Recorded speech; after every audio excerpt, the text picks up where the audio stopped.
Listen, I don't want any more bullshit. All right, y'all ready? Y'all ready for part 2? Let's go. Let's fucking go, baby.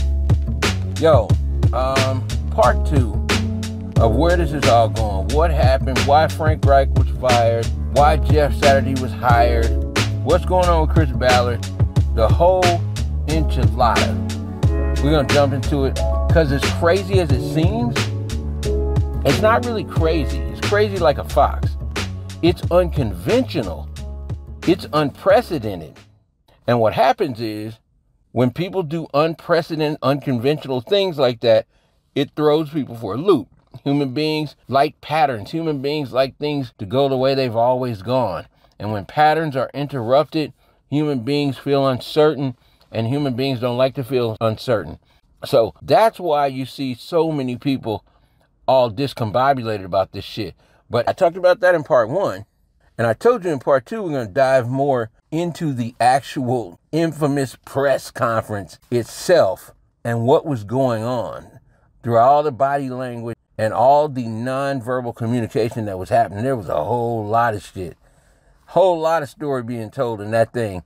And we're going to dive right into it right now. But before we do, as always, let me be the gracious host that you love and welcome you back, or if it's your first time, welcome you to the #1 uncensored NFL podcast in the world, the often imitated but never duplicated, 100% always controversial, always entertaining, always unfiltered, always untamed, the bullshit-free Colts podcast.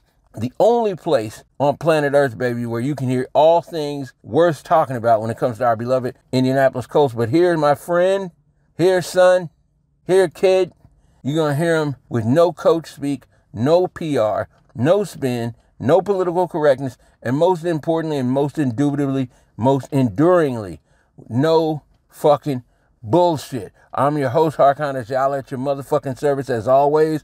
And let's jump right into this thing because I got a lot to talk to you about. Before we jump in, do me a favor.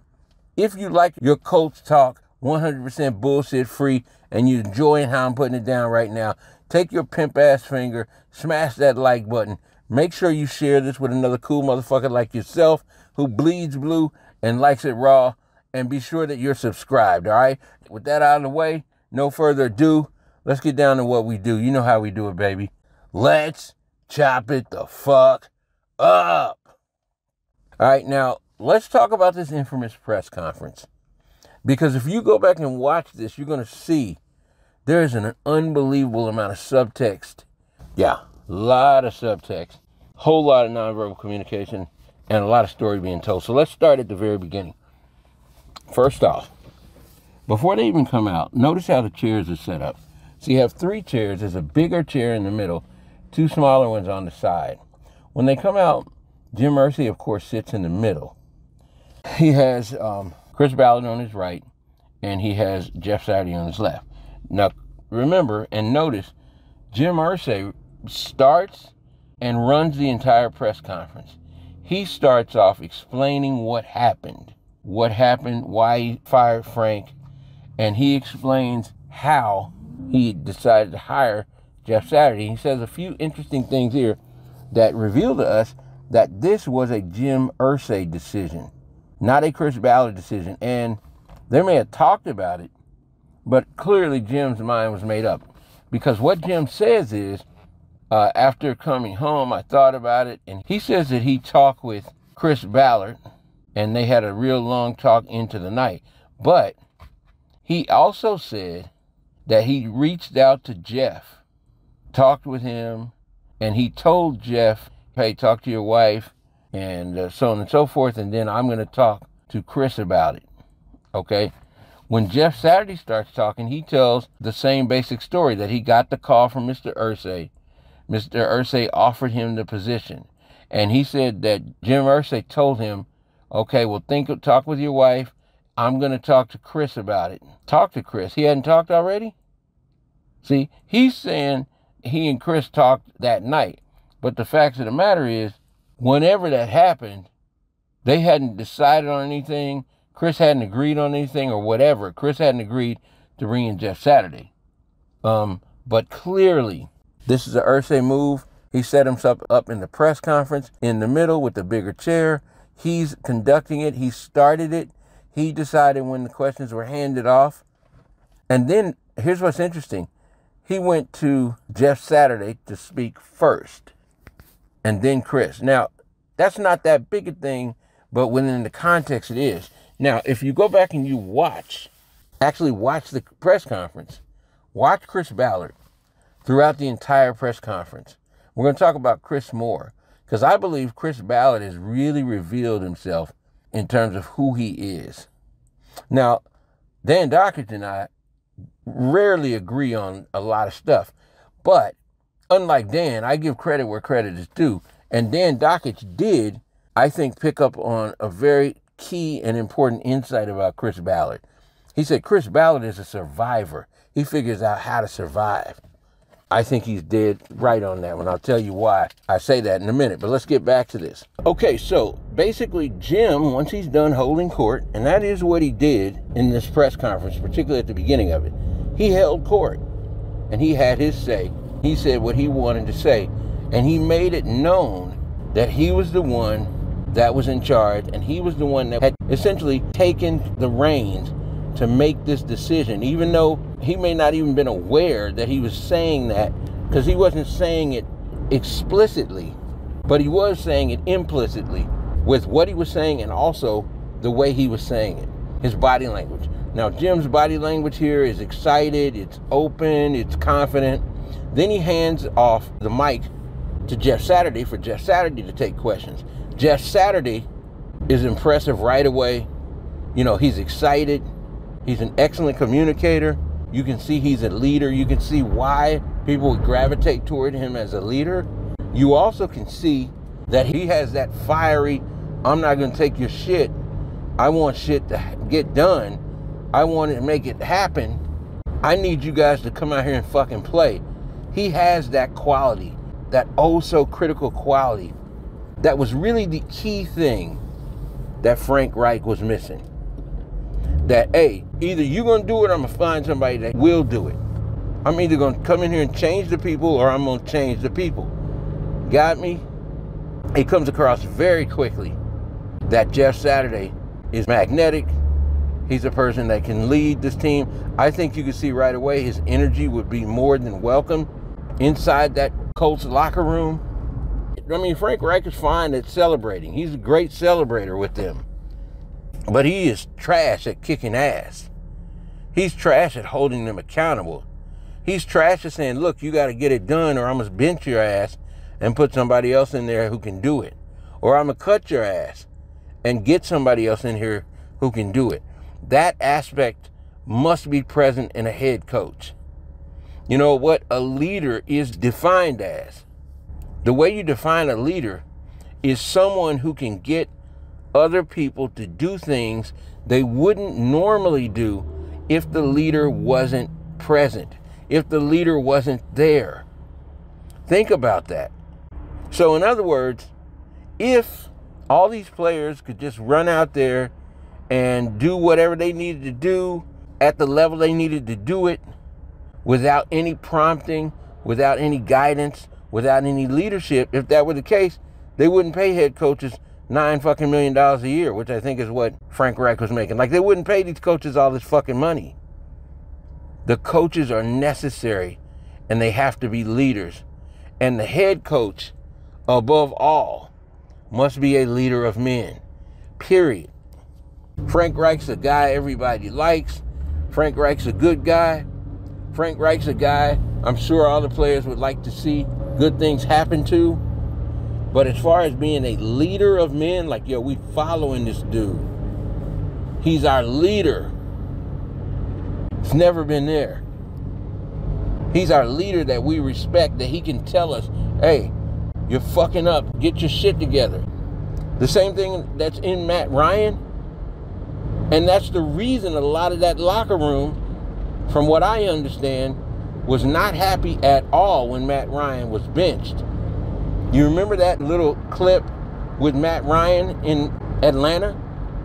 He's lined up on the line and he's saying, hey, what? 2, and then he yells at his wide receiver, get fucking set. Remember that? That's that side of the leadership that must be there in order for men to follow. Remember, damn near every one of these football players is an alpha male in their own right. They're an alpha personality. You need an alpha personality to lead them. It's just the way it is. And that doesn't mean you have to be hollering and screaming and cussing and spitting all over the place. Tony Dungy didn't do any of those things, but he had an alpha personality, just a quiet, measured one. But he didn't play, and it was going to be what it was going to be.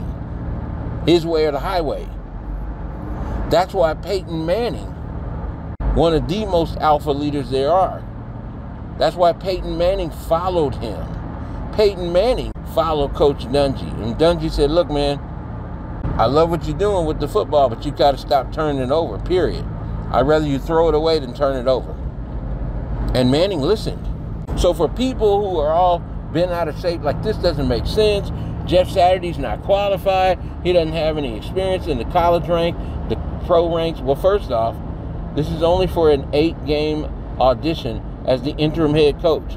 First off. Secondly, none of those things are necessary for a person to be a successful head coach. None of those things are necessary. They can help, sure, but just having them doesn't help you. Look at Frank Reich. Look at all the other head coaches, people who have been coordinators and in the league for 30 years and what have you. They finally got their shot at head coach and failed miserably, even though they have the resume. Look at Josh McDaniels out there and failing miserably for his 3rd and I hope final chance as a head coach.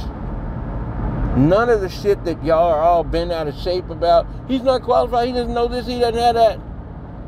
None of that shit is a prerequisite for being successful as a head coach.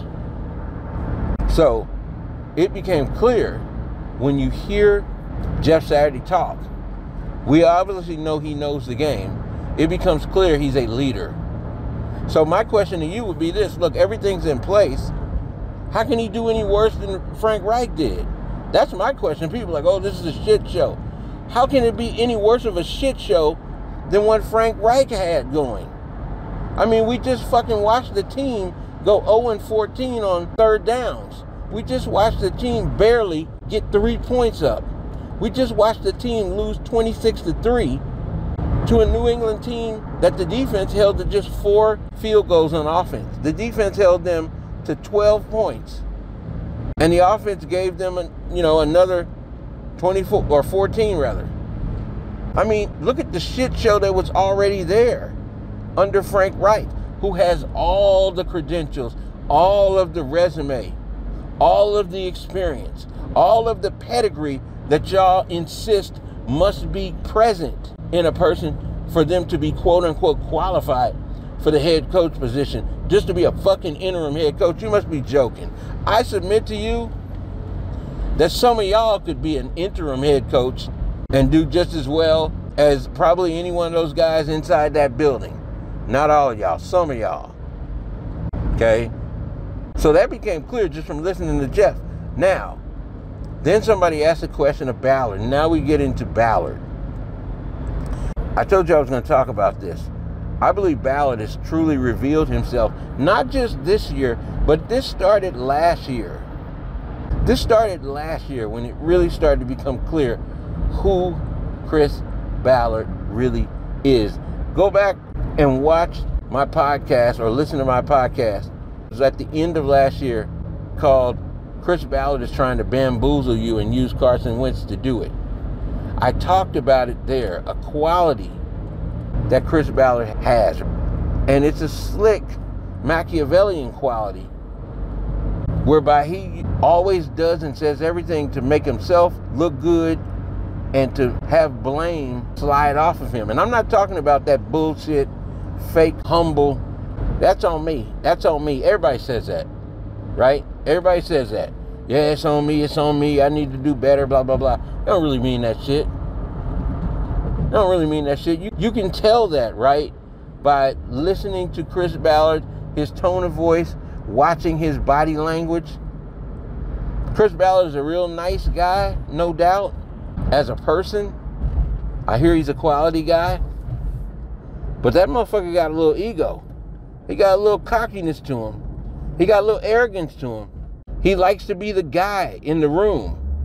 He likes to hold court. He likes to be the guy making a decision. You know, he does that little strut around inside the draft room. And I'm telling you, he does not like being the guy who's subordinated. In other words, to put it in the parlance of the streets, he don't fucking like to be sunned. And his ass got sunned in that press conference. You watch Chris Ballard throughout the whole press conference. All his body language is what we call closed body language. His body is tight, his arms are in tight, folded in front of him, hands up to his face. He's threatened, he's uncomfortable, he feels awkward, he's angry. You can see that on his face. All of his micro expressions, especially while Jim Irsay is talking. There's a lot of frowns, micro expressions that happen. You know, these are expressions that happen for a second or two, sometimes less than a second. A lot of frowns, scowls. Go back and watch it. I'm not making it up. That motherfucker doesn't smile a single time throughout the entire press conference, because it's clear this is a head coaching change. A coach being fired and an interim head coach being brought in from outside the building. And all of that usually falls under the purview of the general manager. The general manager makes that call. And yet it's clear, very clear here, through the way it's all set up, the way it's presented, and through Irsay's words and Jeff Saturday's words, that ain't how this shit went down. Jim Irsay took control, made these moves, said it's time for Frank to go. As you heard Jim Irsay say, it's time. I've learned over 50 plus years. There's no rule book. It's an intuitive thing. You know, I love Frank. He's a smart guy, but it was time. Jim said that, not Chris Ballard. Chris Ballard didn't even talk about why they let go of Frank or anything like that. Clearly, because he wasn't part of the decision. And when Chris starts talking, they ask Chris directly, were you on board with bringing on Jeff Saturday? He never says yes. Go back and watch and show me where I'm wrong. Show me the lie. He never says yes. He immediately deflects and starts talking about, well, you know, Mr. Irsay and I, he wants to go back. What he does is he's going back and talking about how he and Mr. Irsay had a conversation Sunday night after the game. What he wants to do there is to try to give you the impression that, well, you know, we talked about this and came to a decision. He said it was spirited, like it always is, because we're both passionate. What does that mean? That means they didn't agree, right? If it was spirited, that means they didn't agree. But he's telling you that specifically because he's trying to make it look like, hey, you know, I was in on this. Irsay consulted me first and we talked about it. But Irsay had already made it clear that what ain't really how it went down as far as Jeff Saturday went. Then he says, he skips over to, and let me just tell you guys this. We tried to hire Jeff a couple of times. We tried to hire him for offensive line coach back in 2019, and then we tried to hire him earlier this year. Now, this is interesting and very specific. You got to pay attention. He doesn't say what they tried to hire him in at this year, which is interesting because he told you in 2019, he told you the position they tried to hire him in. This year, he doesn't tell you what position it is. I submit to you the reason he didn't tell you that position is because from what I have heard and what's floating out there, the position that we, quote unquote, as he says, the position that they, quote unquote, which really means Jim Irsay, I'm pretty sure, from what I'm understanding, the position that they were trying to hire him into this year would have been in the front office and would have probably had something to do with player personnel. Now, you know, that is the purview, the sole kingdom that Chris Ballard is supposed to rule over. So you see, things are being set up. Another person in the kingdom. In my opinion, things are being set up. That's how Chris knows he's on shaky ground. That's why his monkey ass ain't talked to y'all this whole fucking season. While his offensive line has fallen to fucking shambles. And he hasn't said a fucking thing. He didn't even say anything about it in that press conference, except you guys gave me shit, been giving me shit for years about not getting wide receivers, and now our line is underperforming. It's almost as if he's saying, see, I went out and drafted wide receivers, and because of that, I didn't pay enough attention to the offensive line, and it's underperforming. Bullshit. It's underperforming because of your moves, motherfucker, or lack thereof. It's underperforming because you thought it was a good fucking idea to have journeyman Matt Pryor that you traded a 7th round pick for because Philly didn't want him, and he's a backup anyway. You thought him being a backup guard, really, you thought you could make him a left tackle? And because before him, you picked Eric Fisher over Charles Leno, even though Charles Leno would have been cheaper, and he was younger, and you could have got him for less money. But you picked Eric Fisher, who was a fucking turnstile, even though Eric Fisher was coming off of fucking ACL surgery, and he was a disaster, to the point he's out of the league now. Nobody will pay him, including us. That's why the line is bad. The fucking offensive line is bad because you let not just Glowinski, but Chris Reed as well. You let them both leave instead of paying them. You gave their fucking money to Matt fucking Pryor. That's why the fucking offensive line blew up, not because you finally drafted a wide receiver early this year. And I give him props for the Alec Pierce pick. That was brilliant. And the Jelani Woods pick too. The Nick Cross pick is great. I would have preferred he took Malik Willis in the 3rd round. Took a flyer on him, but hey, whatever.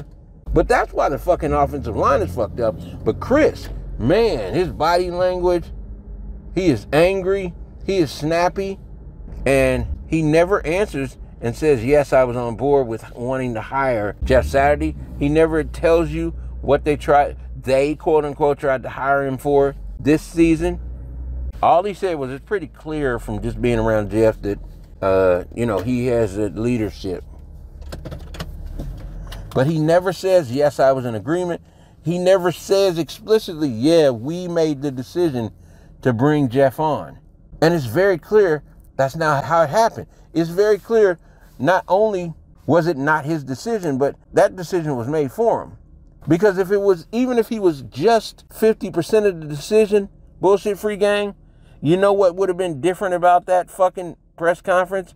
One big thing. It would have been called and it would have been ran by and controlled by Chris Ballard. This is a fucking personnel issue, right? Why isn't Chris Ballard running this press conference? Why isn't it Chris Ballard saying, we've decided to fire Frank Reich and bring on Jeff Saturday as our interim head coach? Wasn't it Chris Ballard who did all the talking about Josh McDaniels? And even, kind of did the talking about Frank Reich, but go back and check it out, right? When they hired Frank Reich, it wasn't just Chris Ballard talking. Jim Irsay talked quite a bit about it, right? Know why? Because Jim Irsay was heavily involved in bringing Frank Reich there. Chris Ballard admitted it. Frank Reich wasn't even on his initial big list of like 8 or 11 candidates. So here again, Chris Ballard's body language tells you he wasn't involved. This was dictated to him. He's pissed off about it. He's angry about it. And he's also nervous and feels threatened. I believe because he knows his ass is next. That's the writing there is on the wall, right? But specifically maybe because Jeff Saturday himself may pose a significant risk to Chris Ballard's job. Jeff Saturday himself may be being groomed to possibly take over as general manager.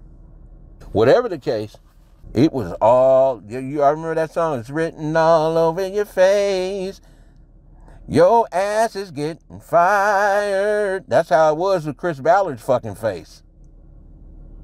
It's written all over your face. Jim Irsay's fucking tired of you fucking up. You know what I mean?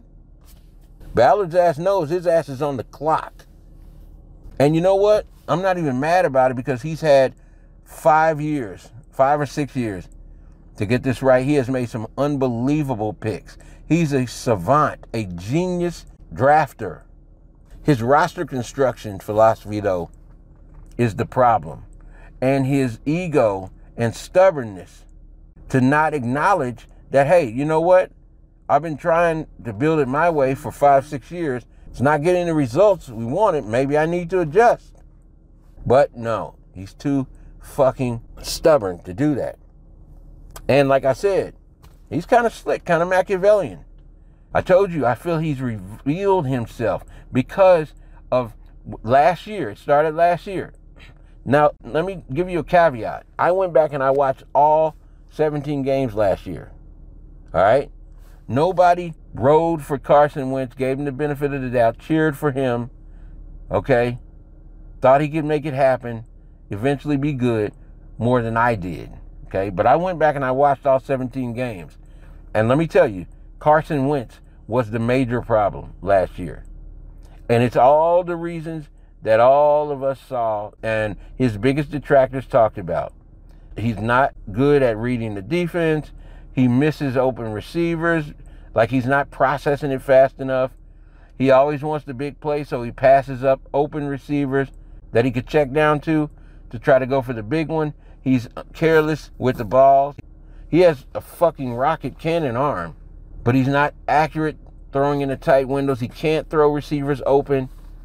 And that's only the physical part. Even worse, he is the opposite of Matt Ryan. He is not a leader of men. He is mousy. He's not that guy. He doesn't inspire any confidence. He seems weak-willed, timid.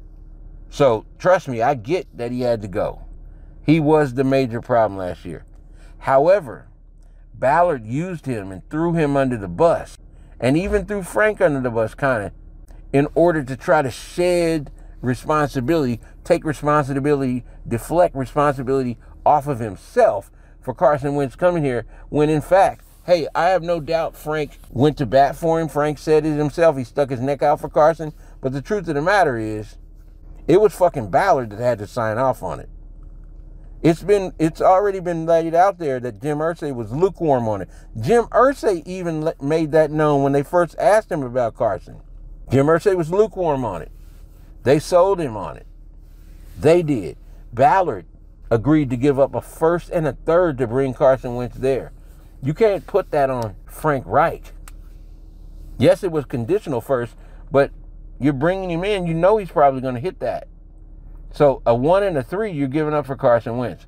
When it blows up, don't take responsibility. Don't try to shift it off onto Frank and publicly throw Carson under the bus in a way you've never done with any other player. Except some players that have kind of called you out publicly, I noticed, like Eric Ebron. But that's a whole nother subject. Now, we come back to this year. Same type of shit. What did Dockett say? He's a survivor. He just looks for the way to, not so much to win, I'm sure he'd like to win, but mainly for him to survive. All this fucking year, his offensive line is playing like ass. All his blueprint. And he let Frank Reich stand out there and take all of the criticism for his fucking offensive line. Frank wouldn't even throw him under the bus. Where the fuck was Ballard? Where was Ballard? This motherfucker was quiet as a church mouse and a ghost. He was a fucking ghost until yesterday. You hadn't seen nor heard from him at all.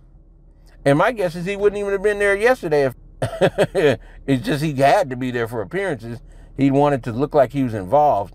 But he didn't even want to answer any questions yesterday. They cut off the press conference before anybody got to dive into why, what's going on with your offensive line. Why did you make the moves you made? Why did you think Matt Pryor could somehow be a left tackle for a quarterback that you traded for, that you knew was not super mobile and needed a clean pocket in Matt Ryan?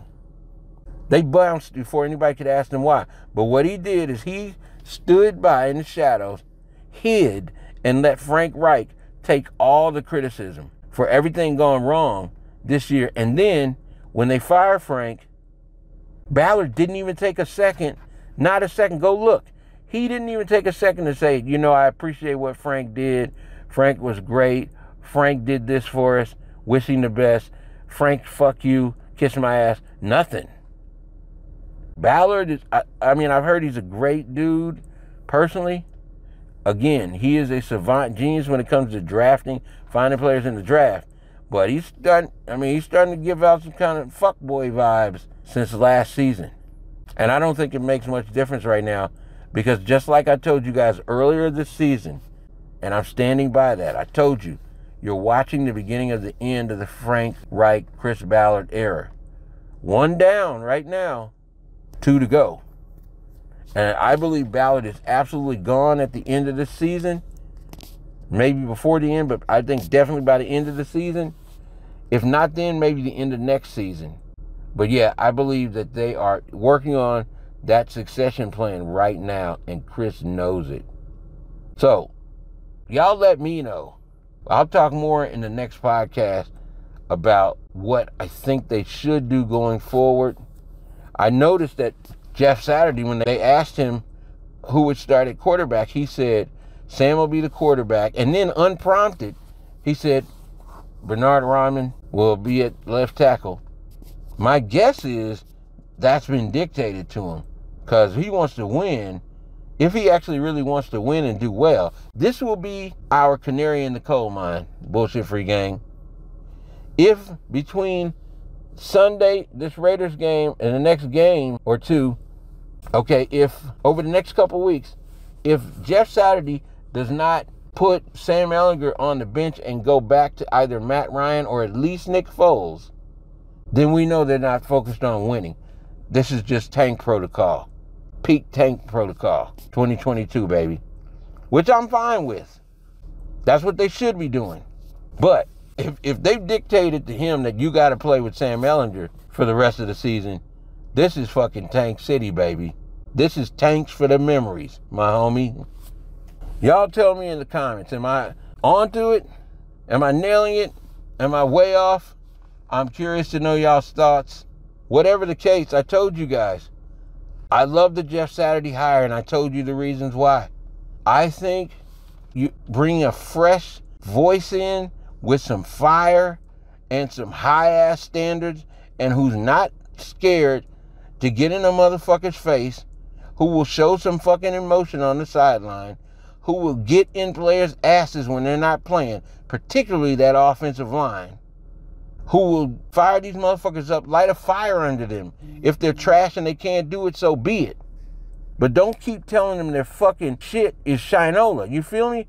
Don't keep telling them when they go out there and give up 9 sacks that they're close, that they're right around the corner, that they fought hard, that they're playing better. So yeah, I like it. I think Jeff could be the guy. And if he isn't, it allows you to tank, get a fresh perspective, so that you can put this fucking franchise back on track to where it should be headed. And y'all know what the fuck that is, right? It's time. It's time. It's time to put this fucking franchise back on track, to raise those standards back up where they're supposed to be. Get the right fucking people in here that play like their lives depends on it, and go out and win another fucking Lombardi, baby. Jeff Saturday, let's do it, bud. And win another fucking Lombardi, baby. And win another